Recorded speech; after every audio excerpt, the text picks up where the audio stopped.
Hey, I lost my debit card. Do you guys do instant replacement? What just happened? Check your wallet. No. No way. Your debit card should arrive in 7 to 10 business days. It's time to bank human again. Get debit cards on the spot and no monthly fee checking with just a $100 minimum balance at TD Bank, America's most convenient bank.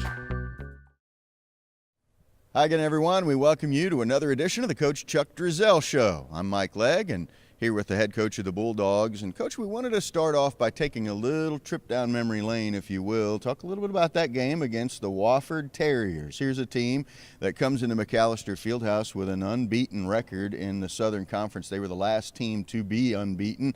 But your team changed that on that night and gave them their first league defeat and got a very, very nice victory for yourselves. Yeah, I was really happy for the players, for the fans, for our students here. It was a great atmosphere. If anybody who came would know that. Our guys played really well. You know, they showed a lot of character. That we were down 14 in the second half, and we just fought, and we keep coming back. And, you know, we played a well-rounded basketball game. We held them to, I think, 41% from the field, which is hard to do, and we shot 50%. You know, when you do that against a quality team like Wofford, who has had some really great wins this season, that means that you played good basketball for 40 minutes. Regardless of the fact that we were down, we were playing good basketball. And that's what it takes to beat a team like that. It's what it takes to win almost any team game in this league for us. We have to play a good, solid basketball game with not a lot of breakdowns, and we did in that game, and we came out with a great win. Wofford had an RPI of 30 coming into that basketball game, and you mentioned shooting percentages, 50% or better. That was the fifth game in a row you did that. Well, and that's why we did it in that game, because we have been consistently operating at the right level, at the right pace for us in the games previous to that. It wasn't like we had been playing really bad and all of a sudden we had just a fluke good game offensively. We had been consistently doing what we were supposed to do on the offensive end in terms of executing our offense, finding the right guys in the right spots, not letting pressure bother us, and it carried over into that game. In the second half, their best player, Carl Cochran, has just 5 points. To talk about a defensive effort, that was a pretty good indicator right there. Well, yeah, you didn't talk about his first half, did you? He played as well as any guard I've coached against since being here. And, you know, that's what I told the guys at halftime. I said, look, you're right where you're supposed to be. It's not that you're breaking down. This guy is really playing well. Yeah. Keep where you're at. Don't get discouraged. Keep the hands up. Keep chasing him. Keep trying to not let him catch the ball. Make him work for his shots. And hopefully he won't shoot like he did in the first half. If he did, I mean, it was nothing we could do. And he didn't. And that I think our guys learned a valuable lesson, that even if a guy's really playing as well as he was in the first half, as long as you're doing all the things correctly and you're there on the shots and you're yelling at him and you're boxing him out and you're chasing him and you're putting as much pressure as you can on him, you know, hopefully things will go your way. And while he was scoring 5 in the second half, Ashton Moore has 21, finishes with 29 in that game. Well, and that's what you need. You know, you need a player like a Carl Cochran on your team, and that's our Ashton Moore. And you need a player like that to play good in all your games, but particularly in a big game like that. And so Ashton did. He rose to the occasion. He had a tremendous game. And, you know, he had to cover Carl. You know, so, you know, he was doing it on both ends. And that's not easy to do.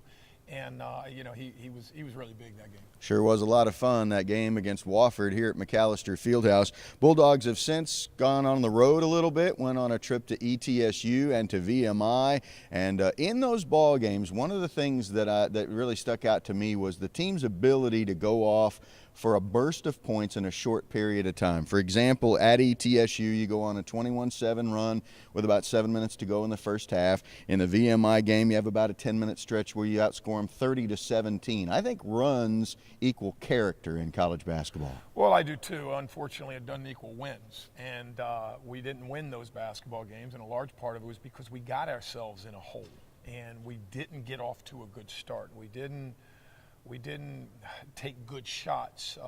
We allowed the other team's defense to kind of get us out of what we were doing, which is the struggle. I mean, that is what That's what you know, each game is different, you know. We're trying to take other teams out of what they're doing. Other teams are trying to take things away from us. And we allowed the opponent to really kind of disrupt what we were doing early on. But then once we got a flow going, we kind of got back into the groove, we played some good basketball at spurts. But unfortunately, we got in such a deep hole in both the East Tennessee State game and the VMI game that it's hard to come back on. Someone that we talked about earlier was Ashton Moore, and there'll be more about him coming up in just a few minutes. But we also wanted to mention Jake Wright. He had a game at ETSU, Coach, where he hits for 6 3-point shots. That's not something that happens every day. Yeah, no. I mean, we all know Jake's a good shooter. You know, I mean, he's proven that. What he has to continue to do is take the right shots at the right time. He's going to see more and more pressure because of his ability to shoot. He's going to have to continue to learn how to handle that pressure. But certainly if we can get him open, and it's a good shot within our offense, he is a weapon for us and one that will continue to be for the rest of the season. The old great football player Gale Sayers used to say, give me 18 inches of daylight and that's all I need. He doesn't need a whole lot of daylight to get a shot on. No, he doesn't, and that's what makes him good. Now what he's going to have to do is learn how to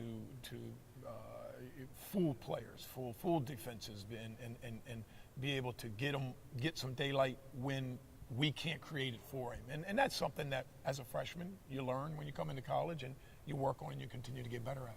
A little bit about Jake. We talked about Ashton Moore. We've got a little bit more about Ashton Moore because we had a chance to sit down with him earlier in the week, and here's a little bit more about the senior from Suffolk, Virginia. To keep performing at a high level, I think I'm playing at a pretty good level right now for my team, and I think that in order for us to continue to produce and play well, I need to consistently produce at that level. And as a team, is also to be a leader and consistently lead these guys, a great group of young men, to hopefully as many wins as possible and ultimately the SoCon Tournament Championship, which is our goal. It's a great feeling, man.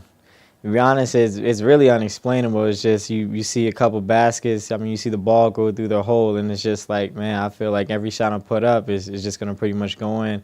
And just to feel that, and just once the momentum you feel, and just see how it can just change the whole tide of a game, and the swing of momentum after just a couple buckets it's a great feeling. And then everybody's getting excited, your teammates, your coaches, everybody it's just a great feeling overall. Team milestone, shoot, if I had to pick one, it wouldn't even be probably, you can't, it's one of those things you really can't just grade or set anything on it, but probably just the team bonding and chemistry that we have as a group. Like I said, I'm never going to have an opportunity like this to just spend four years together with a group of guys who've all come together for one common goal, which is to win as many games as possible and ultimately make it to the tournament. And I just think that bonding and experience is a great feeling. I think that's probably the greatest milestone to me. Well, as you know, they're all great moments, but if I had to pick one, it might actually be that Wofford game that we recently had when I had, I think it was 29. And just because it was just such a great team, and it's just such a great crowd, probably the best crowd I've been a part of or I've seen here in my years at the Citadel, and just to be able to perform at a high level in front of them, and just the results that, I mean, ultimately we won, and just everybody was just in such a great mood, and it's just a great experience, so I'll probably have to go with that one.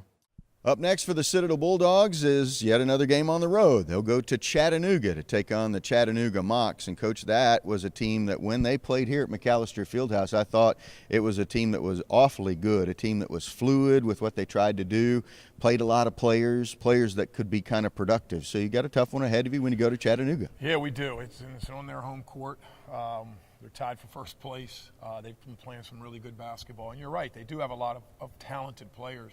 Their center is playing as well as any center in the league, and he's a transfer from VCU, and so he's got experience, he's got confidence, and he's a very talented post player. So we've got our hands full there, but they've also got guards and perimeter players that are playing extremely well. They're playing confident, which is a huge part of a team at this point in time in the season.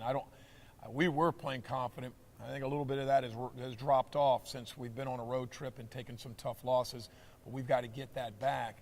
And right now we're going up against a very confident, talented basketball team that, they handled us here. So our guys should be fired up. They should be excited about the opportunity to try to prove that they can beat a team that pretty much handled us at home.